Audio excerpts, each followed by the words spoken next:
Hello, it's Nikki. How you doing? How's things? I've got quite a juicy one for you today, and it's 4 parts, so I wanted to break it down in this way so I can tell you each piece of the story and how the process really fitted together. Because I know what the self-development gurus will say out there. They're like, just make the decision. It's a yes or a no. It's a in, it's a you're out. And actually, for most of us, it's much more complex than that. And many of us are not operating in our business and life. Whoa, the light is coming out. Many of us are not operating in our business and life in that kind of reckless, like, yeah, why not way. I know that that's a sexy story on the internet, but most of us, I don't think, are doing that. I think we're much more, especially in these times as well, we are much more discerning. We do our research, we ask questions, and we are much more informed and present as consumers. So as you can see from the title, this is my journey and my process into working with somebody for a year.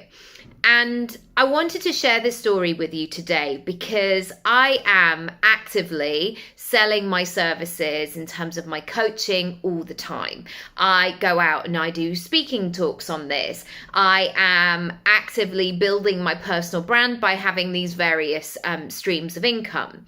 And so I guess the first point that I want to make today is to show you that I am in the game as well. I am doing this work too. And for me, it's really important that you see this, and you will see it with my running, that I'm doing this each and every day, even in the days when it's absolutely chucking it down. I can't think of anything worse. I just have to like lower my energy levels on that and just get it done. So today's first video is all about the browsing phase. So maybe you are in this phase at the moment where you're noticing that you're online. Maybe you're signing up to free webinars or free courses, or you're watching people's content, you're binging their YouTube channel, and you're in that kind of browsing phase. And I was definitely in that. And the reference point that I'm going to be giving you throughout this series is a decision I made in January 2020. And none of it, I should preface this by saying, none of it made sense on a practical level to do something of this level of investment. So I'd had my daughter in August 2019, so she would have been about 5 months. My son had turned 4 in the October, but he wasn't at school yet. He wasn't in nursery full time as well. So, there was a lot of juggle. And then, of course, March 2020 came along to surprise us all. And I was not expecting, none of us were. So in hindsight, I can look at all those pieces of going, how did you do all of that? But I did. And I think what I need to do in this video is to walk through that browsing phase. So the first thing for me that was really notable was I was really paying attention to what was going on. And I think in those early days, certainly those first few months with the baby, I felt like my world was really, really small. And you're just looking at the next feed, or what time do I need to take my son to nursery? Or are we going to go to the park this afternoon? Or are we going to go to soft play? Like, my world was really, really small. And so I had many hours sitting in a chair feeding my daughter, or, pushing her around the block, trying to get her to sleep, really sort of with myself. And I think that parenthood, especially in those early months, really does that. You have to sit with yourself. It doesn't matter what you might want to do, but if that baby's like, no, we're just going to lie together, then that's what that's what you do. So I guess my browsing phase didn't come from being marketed to. It really came from listening to myself and paying attention to what I needed, what was going on, and what was happening. Which leads me to point number 2. I was really paying attention to where I was now and where I wanted to be. And there was something that happened when I had my daughter. I think I'd had a really, not a difficult, as in painful pregnancy. And the birth, I had a planned C-section, which I can go into another time, but I won't use the time for that today. So I had a planned C-section. I knew when she was going to come, and all of that was very bizarrely straightforward. And I recovered quickly and I felt good. And I also felt that when she was born, after I'd had a really long pregnancy, I mean, it didn't feel long, but I had about 50 appointments, essentially.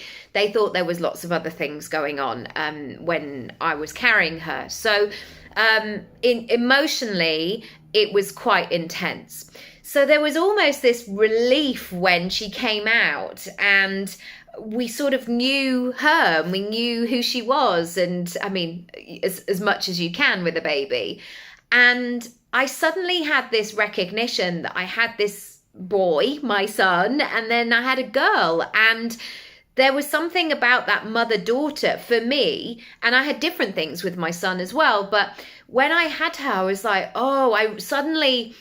I became very aware of who I was as a little girl, who I was as a teenager, as a young woman, as a grown woman. And I really began to think about the future, and I don't know, I just got a lot of clarity about things. So I was definitely in this place of fully understanding where I was right now and where I wanted to get to. And the third thing that I was very aware of was that I was ready for an up level. And I think because I'd had that year of sort of pregnancy before, not quite a year, but the postpartum piece as well, I was ready to expand again and I had a bit more capacity, essentially, which again seems wild because when I think back to having my son for the first, I would say first 3 years, I just felt like I was in the weeds. I mean, I was so sleep deprived as well. But this time around, I don't know if it was because I'd done it before or the baby that I had, I felt really different and I felt ready for that upgrade. And I've had that feeling so often in my life where it's like, it's go time. And so when I get that kind of switch, it's like it's like a mosquito. It won't leave me alone. Like, what are you going to do? What's happening? And I had to pay attention to it. The fourth thing that happened was I began to really pay attention to who I was drawn to, who I was listening, what selections I was making in terms of podcasts or what books I was reading. Because I think sometimes your body, your instinct will lead that way first and go, no, over here, come and look at this. Come and look at this. This is great. This is really going to help you. And I began to not only trust where I was being led, but really pay attention to it. Like, oh, interesting. This is the sort of thing that I'm in. There's something sparking here. What is it? So I became really clear and aware of what I was seeking. And finally, in that browsing process, I kept asking myself, what am I prepared to do? And I guess the flip side of that is, what was I not prepared to do? I wasn't prepared to go on a retreat and leave my baby for 3 weeks. I needed to find something that was going to help me, that was going to be actionable. But I really paid attention to my own capacity in that place and asked myself to be that person of my word. Like, if you say that you want this, are you going to do the thing? Or are you, or is this, and again, some of the things were like, this is for another day. This is for 6 months' time. This is for 2 years' time. This is not for now. So I paid attention to it all. In part 2, I'm going to go into the pre-sign up and what made me make the decision. Come back for that. Bye.